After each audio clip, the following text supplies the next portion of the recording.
તો સુરતના અડાજણમાં નાસિરનગર જેવા વિવાદની ચર્ચા, જગ્યાનો કબજો ખાલી કરવા મામલતદારની નોટિસ. ટીપી સ્કીમ પહેલા જ કાર્યવાહીથી વિવાદ ગરમાયો. તો અડાજણમાં જમીન મુદ્દે તંત્રની કાર્યવાહી ચર્ચામાં. ટીપી સ્કીમ ફાઇનલ પહેલા નોટિસથી જ સવાલો. તો જમીનમાં કબજે મામલે રહેવાસીઓમાં રોષ ફેલાયો. તો મામલતદારની નોટિસ. તો અડાજણમાં તણાવ. ટીપી પ્રક્રિયા પહેલા કાર્યવાહી પર ઉઠ્યા સવાલો. તો અડાજણમાં જમીન વિવાદ પકડ્યું જોર. તો નોટિસ બાદ તંત્રની કાર્યવાહી સામે વિરોધના સૂર ઊભા થયા છે.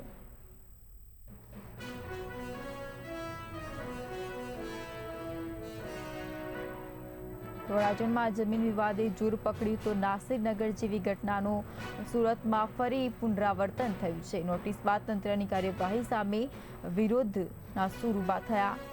તો સ્થાનિકોએ આ સમગ્ર ઘટના સામે રોષ ઠાલવ્યો છે.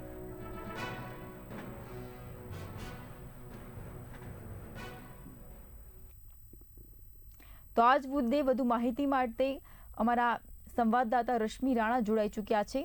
રશ્મિ, ઘટના વિશે શું વધુ માહિતી અપડેટ જણાવશો? જી, જે પ્રકારે સુરતમાં અડાજણ વિસ્તારમાં નાસિરનગર જેવો વિવાદ જે આવતા ચર્ચાનો વિષય બનેલો છે. એ જગ્યાનો કબજો ખાલી કરવા માટે મામલતદાર દ્વારા નોટિસ આપવામાં આવી હતી. ટીપી સ્કીમ પહેલા જ કાર્યવાહીથી વિવાદ હાલ ગરમાયો છે. અડાજણમાં જમીન મુદ્દે તંત્રની કાર્યવાહી હાલ ચર્ચામાં છે. તો જે પ્રકારે ટીપી સ્કીમ ફાઇનલ થાય તે પહેલા જ નોટિસથી ક્યાંક ને ક્યાંક મામલતદારની જે કાર્યવાહી સામે સવાલો ઉઠી રહ્યા છે.